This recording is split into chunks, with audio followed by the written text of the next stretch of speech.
الله الرحمن الرحيم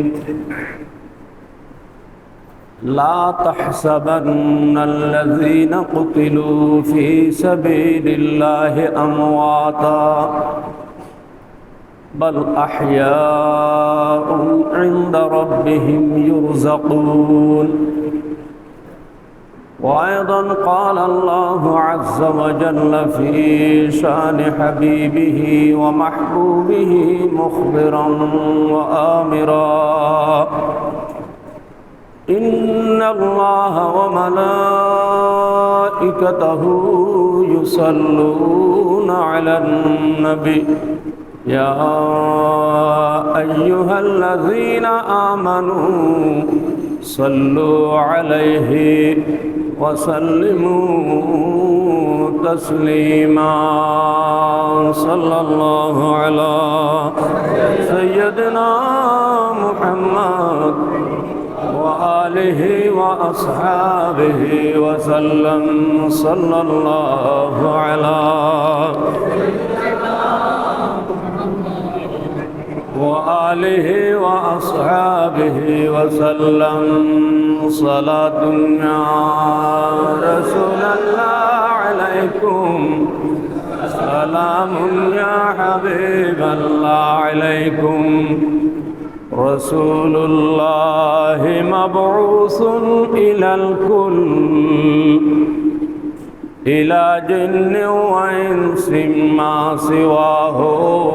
صلاة يا رسول الله عليكم، سلام يا حبيب الله عليكم. أبو بكر رفيق ثم عمر فعثمان علي مرتضاه. صلاة يا رسول الله عليكم، سلام يا حبيب الله عليكم. وعميه وسبطيه وبنت بطول فاطمة أمي فداه. صلاة يا رسول الله عليكم، سلام يا حبيب الله عليكم. أما بعد، মুআজ্জাজ হাজিরিন, উপস্থিত সম্মানিত মুসল্লিবৃন্দ, রহিমানি ওয়া রাহিমাকুমুল্লাহ। পবিত্র মুহররম মাসের 10 তারিখ আশুরা উপলক্ষে আশুরার ফজিলত, আশুরার গুরুত্ব, এই বিষয় নিয়ে ইতপূর্বে আপনাদের সামনে আলোচনা পেশ করেছিলাম যে আশুরার কারণেই মুহররম মাসকে হাদিস শরীফে আল্লাহর মাস বলা হয়েছে। সুবহানাল্লাহ। আশুরার কারণে মুহররম মাস আল্লাহর মাস হয়েছে, অর্থাৎ এই আশুরার সাথে অনেক নবী এবং রসুলগণের বিভিন্ন ঘটনা সম্পৃক্ত আছে।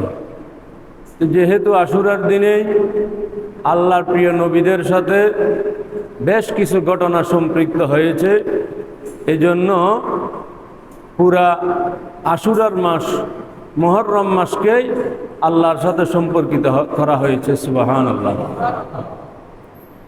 এই আশুরার 10 তারিখে নবী এবং রসুলগণের অনেক ঘটনা সম্পৃক্ত হয়ে আশুরা স্মরণীয় হয়েছে, বরণীয় হয়েছে, এটা ঠিক আছে। এই আশুরা তথা 10 মুহররম তারিখ আমরা ইমানদার মুসলমানদের কাছে আরেকটি বড় কারণে স্মরণীয় হয়ে আছে, বরণীয় হয়ে আছে। সেটা হচ্ছে 61 হিজরিতে এই 10 মুহররম তারিখে আমার রসুলের আহলে বাইতের অন্যতম সদস্য হযরত ইমাম হুসাইন রাদিয়াল্লাহু তাআলা আনহু এবং তার পরিবার পরিজন কারবালার ময়দানে শাহাদাত বরণ করেছেন।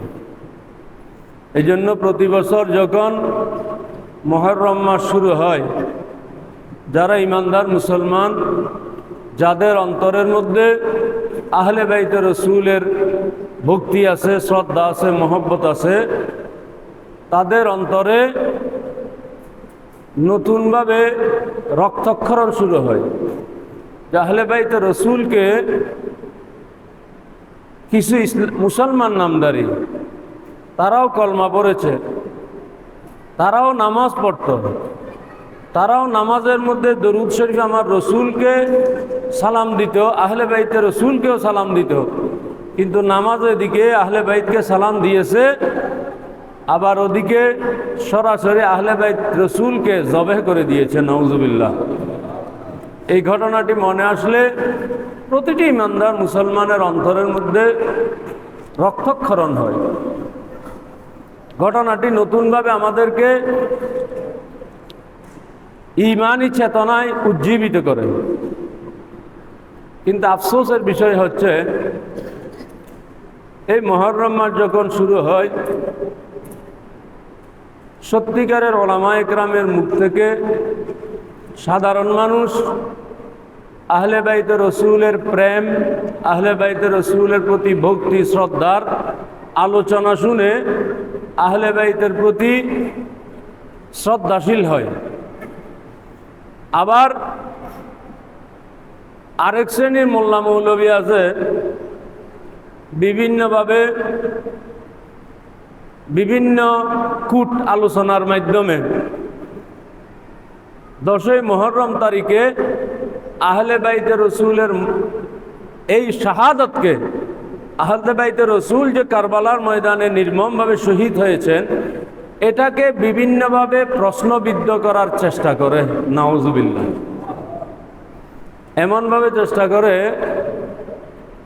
যে আমি নিজেই শুনেছি এই ধরনের কিছু মোল্লা মৌলবীর জবানে, যে হযরত ইমাম হুসাইন ছিলেন মদিনায়,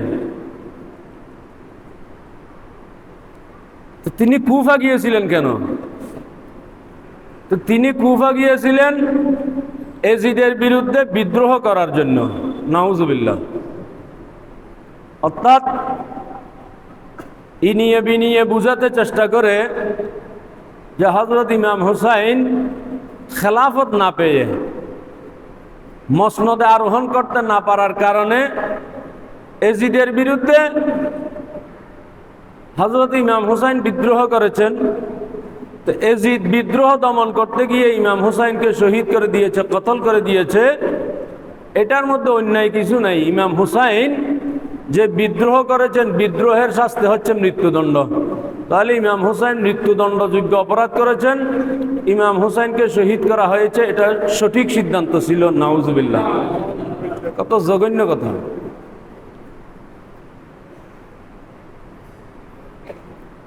এজিদের বাহিনী সরাসরি হুবহু বর্তমান সময়ে নাই সত্যি, কিন্তু এজিদের আদর্শবাহী, এজিদ প্রেমী কিছু মোল্লা মৌলবী এখনো আছে, আমরা দেখতে পাচ্ছি সমাজে। আরেকটা শ্রেণী আছে আহলে বাইতের প্রতি মহব্বতের অতিরঞ্জন করতে গিয়ে সাহাবাদেরকে আর ছাড় দেয় না। এই ধরনের এক মৌলবীর বয়ান আমি শুনেছি। সেই মৌলবী বয়ান করছে, সাহাবায়ে কেরাম যদি ইমাম হুসাইনের প্রতি এত বেশি দায়িত্বশীল হতেন, মদিনার সাহাবীরা যদি ইমাম হুসাইনকে এত মহব্বত করতেন, তাহলে ইমাম হুসাইনকে তারা একা ছেড়ে দিল কেন? ইমাম হুসাইন তো মাত্র 72 জন তার পরিবার পরিজনের সদস্য নিয়েই মদিনা শরীফ থেকে কুফা রওনা দিয়েছিলেন, এবং কুফায় কারবালায় ইমাম হুসাইন এবং তার পরিবার পরিজনদের উপরে শুধু এজিদের জুলুম পরিচালিত হয়েছে, তারা সেখানে শহীদ হয়েছেন। তাহলে এই যে ইমাম হুসাইন পরিবার পরিজন নিয়ে মদিনা শরীফ থেকে কুফা রওনা দিলেন, তো তারা প্রশ্ন তুলতে চায়, এই ইমাম হুসাইনকে সাহাবীরা, মদিনার সাহাবীরা ইমাম হুসাইনকে একা ছেড়ে দিল কেন? সাহাবীরা সহ তারা ইমাম হুসাইনের সাথে তারা যায় নাই কেন, এইভাবে বর্ণনা করে সাহাবীদেরকেও দোষারোপ করতে চেষ্টা করে, নাউজুবিল্লাহ। তাহলে দুই ধরনের, দুই ধারার মোল্লা মৌলবীর উদ্ভব হয়ে গেছে এই 10ই মুহররম নিয়ে, অর্থাৎ কারবালার ঘটনাকে নিয়ে। এক মোল্লা মৌলবী এজিদের পক্ষাবলম্বন করছে, ইমাম হুসাইনকে দোষারোপ করছে। আরেক শ্রেণী ইমাম হুসাইনের প্রতি মহাব্বত দেখাতে গিয়ে সাহাবায়ে কেরামকে দোষারোপ করছে, নাউজুবিল্লাহ। কিন্তু আসল ঘটনাটা কি? তারা যেভাবে ঘুরিয়ে ফিরিয়ে এই ঘটনা বর্ণনা করে মানুষকে ভুল বুঝাতে চেষ্টা করে, মূলত ঘটনাটাই হচ্ছে একেবারে মিথ্যার উপর আশ্রিত। ইমাম হুসাইন রাদিয়াল্লাহু তাআলা আনহু কোনো কুফায় যুদ্ধ করতে যাননি। ইমাম হুসাইন কারবালায় জেহাদ করতে যাননি। সাহাবায়ে কেরামও ইমাম হুসাইনকে কারবালার দিকে অর্থাৎ কুফার দিকে জেহাদ করতে পাঠিয়ে দেননি। তো মূল ঘটনাটা কি? এই মূল ঘটনায় কেউ যায় না। এই যাই সমস্ত মোল্লা মৌলবীর মনের মধ্যে দুর্বিষণ দিয়ে আছে, অর্থাৎ যারা কোনোভাবে হযরত ইমাম হুসাইনকে দোষারোপ করতে চায় বা কোনোভাবে সাহাবায়ে কেরামকে দোষারোপ করতে চায়, তারা মূল ঘটনার দিকে যায় না। মূল ঘটনা হচ্ছে হযরতে সৈয়দুনা আমিরে মুআবিয়া রাদিয়াল্লাহু তাআলা আনহুর ওফাতের পরে আমিরে মুআবিয়া রাদিয়াল্লাহু তাআলা আনহুর ছেলে পাপিষ্ঠ দুরাচারী ইয়াজিদ ক্ষমতার মসনদে বসে গেল। ক্ষমতার মসনদে বসার পর এবার তার অন্যতম কাজ হলো মুসলিম জনগণের বায়াত গ্রহণ করা, অর্থাৎ তাকে খলিফা হিসেবে যাতে সকলে মেনে নেয় সে চেষ্টা করা। তো ধীরে ধীরে মুসলমানদের মধ্যে যারা দুর্বল ইমানের মুসলমান আছে অনেকে এজিদের হাতে বায়াত নিচ্ছে, এজিদকে খলিফা হিসেবে গ্রহণ করে নিচ্ছে। অনেকেই ইমানের উপরে শক্তিশালী আছে, ঠিক আছে, কিন্তু এজিদের জুলুমের ভয়ে অনেকেই অনিচ্ছা সত্ত্বেও এজিদকে খলিফা হিসেবে মেনে নিচ্ছে। এখন এজিদ মসনদে আরোহণ করার পরে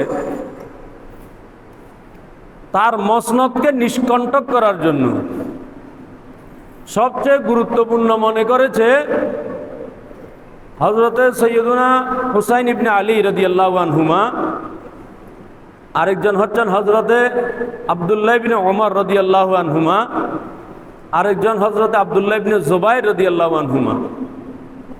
এই তিনজন তৎকালীন সময়ের অত্যন্ত শক্তিশালী সাহাবী ছিলেন, যে সাহাবীদের একে তো হযরতে আব্দুল্লাহ ইবনে ওমর, হযরতে ওমর ফারুক রাদিয়াল্লাহু তাআলা আনহুর ছেলে, আরেকজন হযরতে আব্দুল্লাহ ইবনে জুবাইর, তিনিও আরেকজন অত্যন্ত মর্যাদাবান সাহাবী, হযরতে জুবাইরের ছেলে।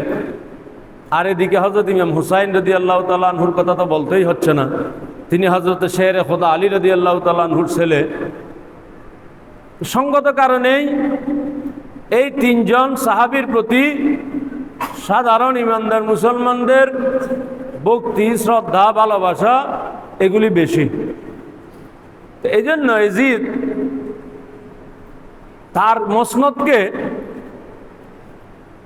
স্থায়ী করার জন্য এই তিন ব্যক্তি যাতে এজিদের খেলাফতকে স্বীকার করে নেয়, এই জন্য সর্বশক্তি প্রয়োগ করল যাতে এই তিনজন ব্যক্তি এজিদকে খলিফা হিসেবে গ্রহণ করে নেয়, নাউজুবিল্লাহ। সেই মোতাবেক মদিনা শরীফের গভর্নর, তখন প্রাদেশিক যিনি শাসনকর্তা এজিদের অধীনস্থ, মারওয়ান ইবনে হাকাম, এজিদ মারওয়ান ইবনে হাকামের কাছে ফরমান জারি করল, রাষ্ট্রীয় নির্দেশ পাঠিয়ে দিল তুমি যেভাবেই হোক এই তিনজন ব্যক্তি, হজরত ওমরের ছেলে আবদুল্লাহ, হজরত জুবাইরের ছেলে আবদুল্লাহ, শেরে খোদা হজরত আলী রাদিয়াল্লাহু তাআলা আনহুর ছেলে হজরত হুসাইন রাদিয়াল্লাহু আনহুম, এদের কাছ থেকে অবশ্যই কি করো, আমার পক্ষে বায়াত গ্রহণ করো।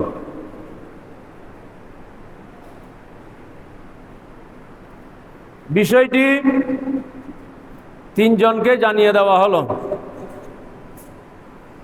ওই প্রাদেশিক শাসনকর্তার পক্ষ হতে। এখন শত শত মানুষ, হাজার হাজার মানুষ তো এজিদের বৈশ্যতা স্বীকার করে নিয়েছে, এজিদকে খলিফা হিসেবে গ্রহণ করে নিয়েছে। এই তিনজন মানুষ, বিশেষত ইমাম হুসাইনও এজিদের খেলাফতকে স্বীকার করে নিলে অসুখ সমস্যা কি ছিল? মানুষ তো শত শত মানুষই এজিদকে খলিফা হিসেবে মেনে নিয়েছে, তো সেখানে ইমাম হুসাইনও মেনে নেবে, এখানে সমস্যার অসুবিধার কি আছে? কিন্তু ইমাম হুসাইন রাদিয়াল্লাহু তাআলা আনহু তো অন্য মানুষের মতো মানুষ নয়। ইমাম হুসাইন রাদিয়াল্লাহু তাআলা আনহু রাসূলুল্লাহ সাল্লাল্লাহু আলাইহি ওয়াসাল্লামের নাতি। যে ইমাম হুসাইনের ব্যাপারে আমার রসুল বলেছেন, হুসাইনু মিন্নি ওয়া আনা মিন হুসাইন, হুসাইন হচ্ছে আমার হতে, আমি হতে হুসাইন, আর হুসাইন হতে আমি রসুল। সুবহানাল্লাহ। তাহলে হুসাইন রাদিয়াল্লাহু তাআলা আনহু যদি এজিদের খেলাফতকে স্বীকার করে নেয়, কিয়ামত পর্যন্ত মুসলমানদের কাছে একটা দলিল হয়ে যাবে, কিয়ামত পর্যন্ত মুসলমানদের জন্য একটা দৃষ্টান্ত সৃষ্টি হবে যে এজিদের মতো একজন পাপাচারী ব্যক্তিকে, এজিদের মতো একজন জালেম ব্যক্তিকে, এজিদের মতো একজন দুরাচারী ব্যক্তিকে ইমাম হুসাইন রাদিয়াল্লাহু তাআলা আনহু যেহেতু খলিফা হিসেবে স্বীকার করে নিয়েছেন, তাহলে এই ধরনের মানুষকে, অর্থাৎ দুরাচারী, পাপাচারী, নিষ্ঠুর মানুষকে খলিফা বানানো জায়েজ হয়ে যাবে, বৈধ হয়ে যাবে। ইমাম হুসাইন রাদিয়াল্লাহু তাআলা আনহু এই তার আপন নানাজানের দ্বীনের হেফাজতের স্বার্থে এজিদকে খলিফা হিসেবে স্বীকার করে নিতে অস্বীকার করলেন। সুবহানাল্লাহ। এখানে অন্য কোনো ব্যক্তিগত চাওয়া পাওয়ার কিছুই ছিল না। যেই দিন আমার রসুল রেখে গেছেন, সেই দিনের সুরক্ষার জন্যই ইমাম হুসাইন রাদিয়াল্লাহু তাআলা আনহু এজিদের হাতে বশ্যতা স্বীকার করলেন না।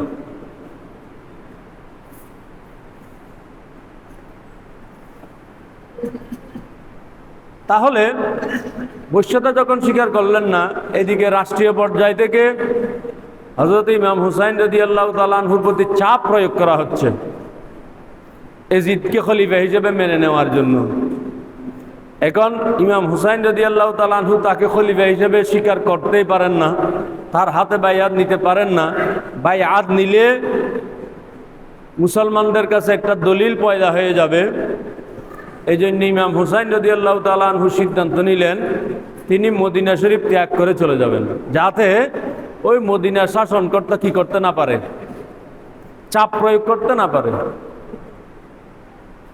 ইমাম হুসাইন রাদিয়াল্লাহু তাআলা আনহুর নানা জানের রাসূলুল্লাহ সাল্লাল্লাহু আলাইহি সাল্লামের রওজা শরীফে গিয়ে রাসূল সাল্লাল্লাহু আলাইহি সাল্লামকে সালাতু সালাম দিয়ে রাসূলের কাছ থেকে বিদায় নিয়ে মক্কা শরীফ রওনা হয়ে গেলেন সংগোপনে। মক্কা শরীফ যাওয়ার পরে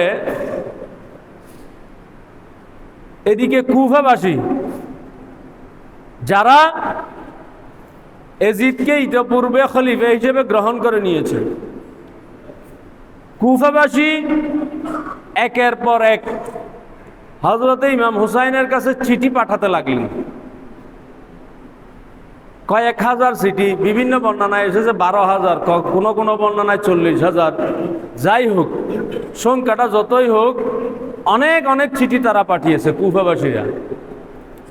চিঠির বিষয়বস্তু, সব চিঠির বিষয়বস্তু একটা, সেটা হচ্ছে, হে ইমাম হুসাইন রাদিয়াল্লাহু তাআলা আনহু, আমরা এক জালেম শাসকের খপ্পরে পড়ে গেছি। এজিদের হাতে খেলাফত চলে গেছে, আমরা এজিদের খেলাফত মানতে চাই না, কারণ এজিদ একজন পাপাচারী, দুরাচারী, পাপিষ্ঠ, নিষ্ঠুর প্রকৃতির মানুষ। আমরা এজিদের খেলাফত অস্বীকার করতে চাই, তবে আমরা এজিদের খেলাফত অস্বীকার করবো ঠিক আছে, কিন্তু আমরা খলিফা কাকে বানাবো? এই ইমাম হুসাইন রাদিয়াল্লাহু তাআলা আনহু, আপনি কুফায় আসুন, আমরা এজিদের বায়াত ত্যাগ করে আমরা সবাই আপনার হাতে বায়াত গ্রহণ করব, আপনাকে খলিফা হিসেবে গ্রহণ করে নেব। সুবহানাল্লাহ। এইভাবে একটা দুইটা চিঠি নয়, চিঠির পর চিঠি, চিঠির পর চিঠি আসতেই লাগলো। যখন বারে বারে চিঠি আসতে লাগলো, ইমাম হুসাইন রাদিয়াল্লাহু তাআলা আনহু কিছু মুরব্বী সাহাবীদের সাথে পরামর্শ করলেন।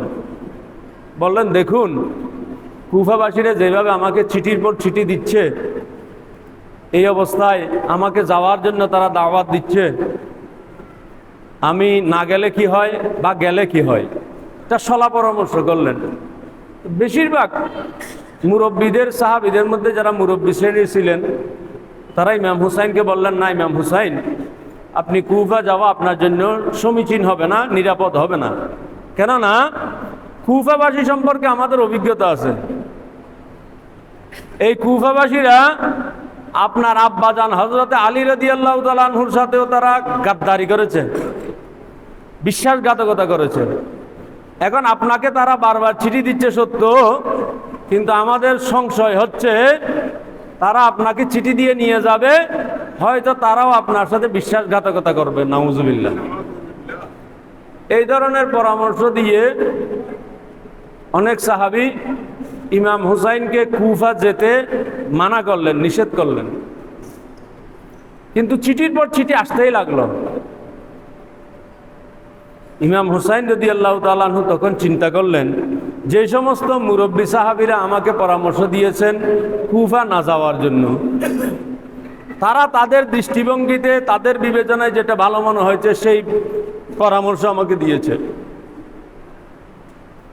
এবং এটা তো একান্তই অনুমান নির্ভর।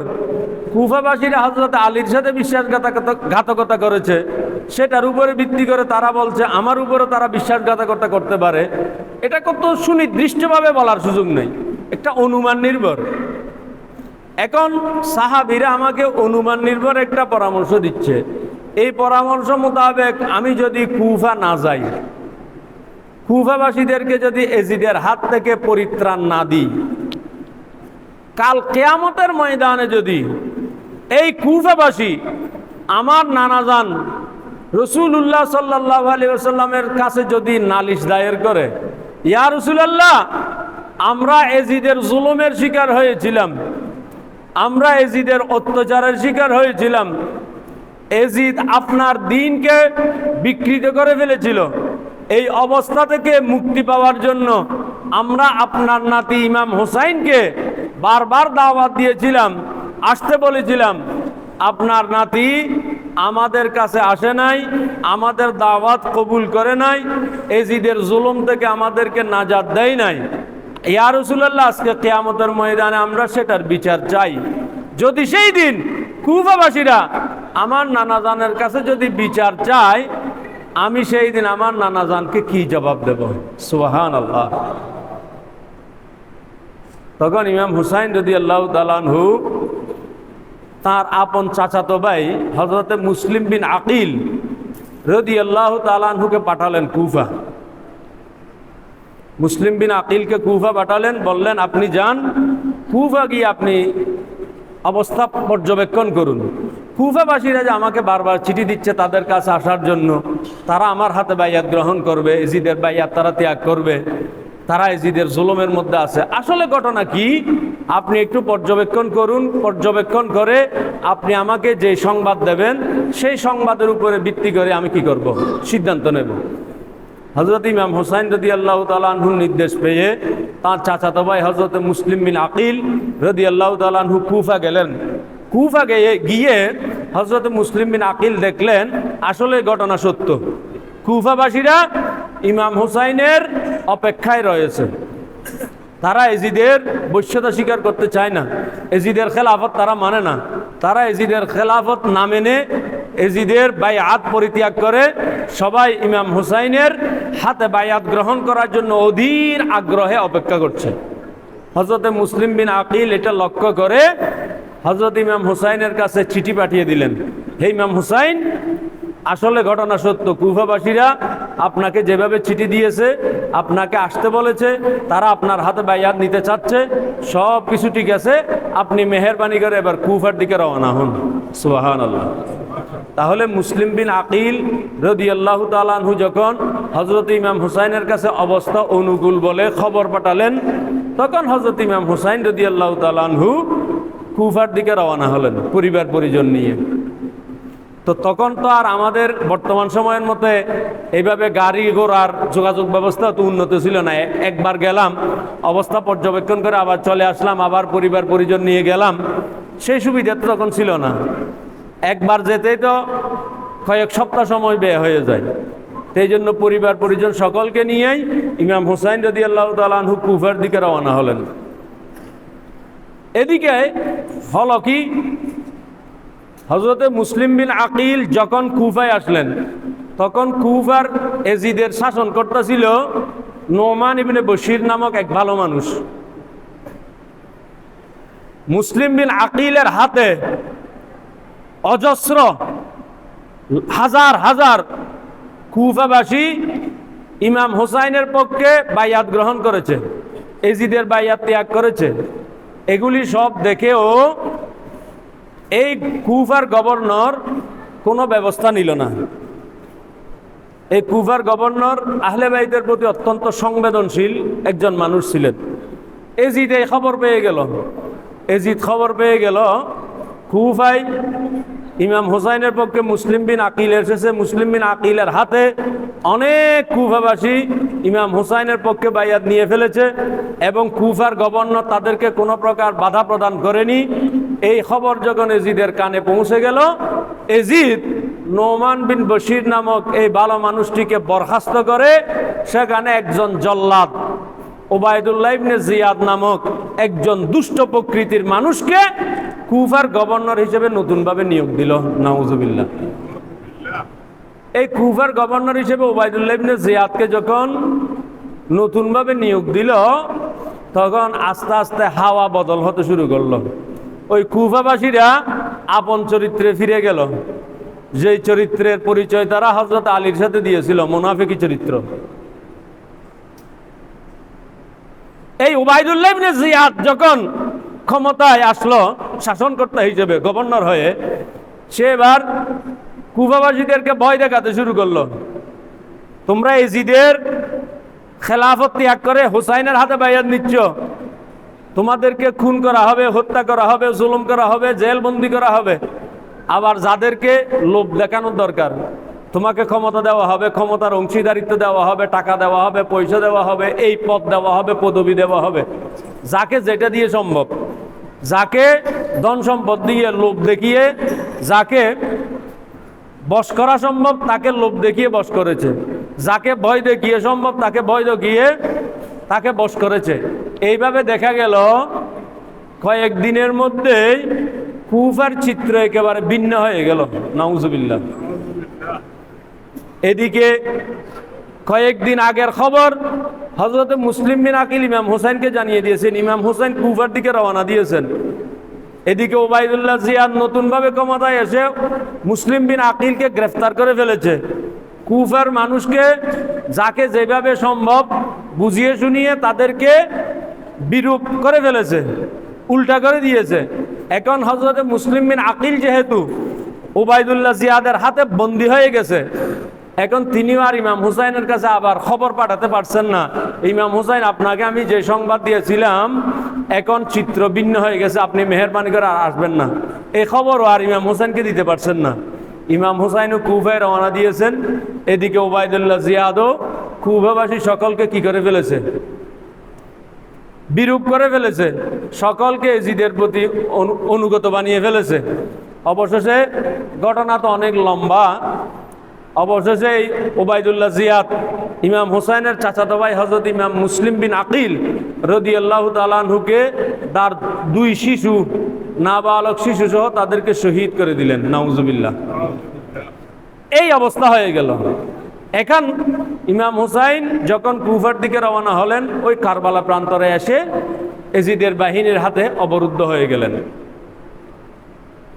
এখন যারা এই কথাটি বলে ইমাম হুসাইন এজিদের খেলাফত না মেনে নিজে খলিফা হওয়ার জন্য বিদ্রোহ করে কুফার দিকে রওনা দিয়েছিলেন, তারা জঘন্য মিথ্যাচার করছে, নাউজুবিল্লাহ। ইমাম হুসাইন কোনো খলিফা হওয়ার জন্য বিদ্রোহ করার জন্য কুফা রওনা দেন নাই। ইমাম হুসাইন, কুফাবাসীরা বারবার ইমাম হুসাইনকে যে চিঠি দিয়েছে, হাজার হাজার শত শত চিঠি দিয়েছে, এই চিঠি প্রাপ্ত হয়ে কুফাবাসীরা যে বারবার আরজি জানিয়েছিল, হে ইমাম হুসাইন আমাদেরকে উদ্ধার করুন, এই কুফাবাসীদেরকে উদ্ধার করার জন্য ইমাম হুসাইন কুফার দিকে রওনা হয়েছেন। সুবহানাল্লাহ। আবার ওদিকে যে বলা হচ্ছে সাহাবীরা ইমাম হুসাইনকে একা কেন ছেড়ে দিলেন যুদ্ধের ময়দানে? সাহাবীরা ইমাম হুসাইনকে যুদ্ধের ময়দানে ছেড়ে দেন নাই। ইমাম হুসাইন যাচ্ছেন কুফাবাসীদের দাওয়াতে, তো কুফাবাসীদের দাওয়াতে যেহেতু ইমাম হুসাইন যাচ্ছেন, সেখানে তো অস্ত্রশস্ত্র নিয়ে জনবল নিয়ে যাওয়ার প্রয়োজন নেই, সাহাবীরা কেন যাবেন? তো সাহাবীরা সঙ্গত কারণেই কুফাবাসীর ইমাম হুসাইনকে দাওয়াত দিয়েছেন, ইমাম হুসাইন কুফাবাসীদের দাওয়াতে যাচ্ছেন, সুতরাং সাহাবীরা নিজেদের সেখানে যাওয়ার প্রয়োজনীয়তা অনুভব করলেন না। এখানে কোনোভাবেই সাহাবীদেরকে দোষারোপ করার কোনো সুযোগ নাই, ইমাম হুসাইনকেও দোষারোপ করার কোনো সুযোগ নাই।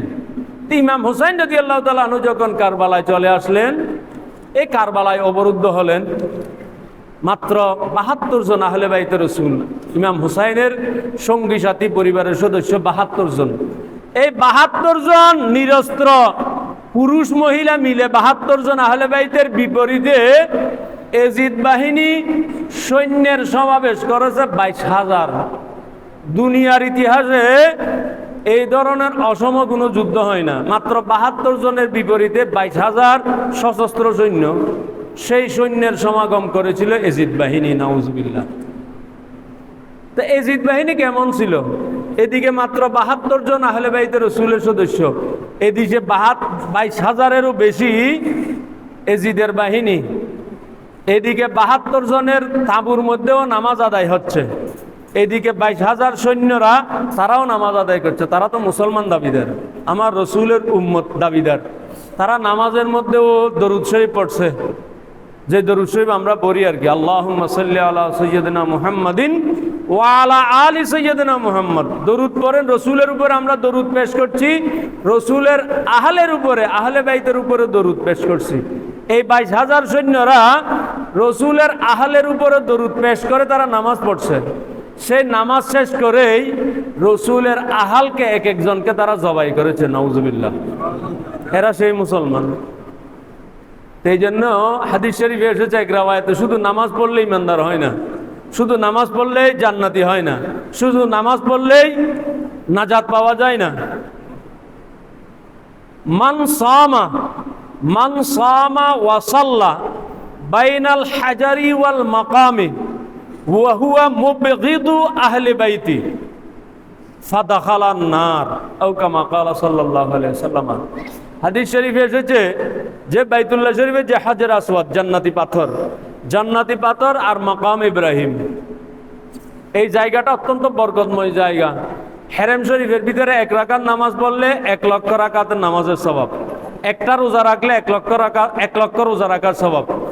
হাদিস শরীফে এসেছে যেই ব্যক্তি এই মাকাম ইব্রাহিম এবং হাজরে আসওয়াদের মধ্যবর্তী স্থানে নামাজ আদায় করলো, রোজাও রাখলো, কয়টা রোজা বর্ণনা হচ্ছে না, কয় রাকাত নামাজ তাও বর্ণিত হয়নি। ১ রাকাতও বললাম, ২ রাকাত নামাজ বা একটি রোজা রাখলো, ২ রাকাত নামাজ পড়লে তো ২,০০,০০০ রাকাত নামাজের স্বভাব, একটা রোজা রাখলে ১,০০,০০০ রোজার স্বভাব। বললেন যেই ব্যক্তি এই হাজরে আসওয়াদ মাকাম ইব্রাহিম মধ্যবর্তী জায়গায় নামাজ আদায় করলো, রোজা রাখলো, কিন্তু ওয়া হুয়া মুবগিদু আহলি বাইতি, কিন্তু সেই ব্যক্তি রসুলের আহলে বাইতের প্রতি বিদ্বেষ পোষণ করে, হিংসা পোষণ করে, দুশ্মনী রাখে, সেই ব্যক্তি কি হবে? ফাদাখালান নার, সেই ব্যক্তি জাহান্নামী, নাউজুবিল্লাহ। তাহলে কি বোঝা গেল? একেবারে বাইতুল্লাহ শরীফের হেরেমের ভিতরে সবচেয়ে বরকতময় জায়গায় যদি নামাজ পড়ে, রোজা রাখে, কিন্তু আহলে বাইতের প্রতি বিদ্বেষ পোষণ করে, সেই ব্যক্তি জাহান্নামী, নাউজুবিল্লাহ। তাহলে সে যেখানে এই অবস্থা, সেখানে তার নামাজ, তার রোজা, শত শত নফল নামাজ, নফল রোজা, এগুলি কি কাজে আসবে? নাউজুবিল্লাহ। এজন্য নামাজ ইবাদত কবুল হওয়ার জন্য প্রথমে ঈমানের পূর্ণতার প্রয়োজন। ঈমানের পূর্ণতার জন্য অন্যতম উপকরণ হচ্ছে আহলে বাইতে রাসূলের প্রতি ভালোবাসা, প্রেম, মোহব্বত। সুবহানাল্লাহ। আলহামদুলিল্লাহ, আমরা যারা সুন্নি মুসলমান, আমরা আহলে বাইতে রাসূলের প্রতি পরিপূর্ণ ভক্তি, শ্রদ্ধা, মোহব্বত পূর্ণ মাত্রায় আমরা রেখেছি। আল্লাহ পাক কবুল করুন, আমিন।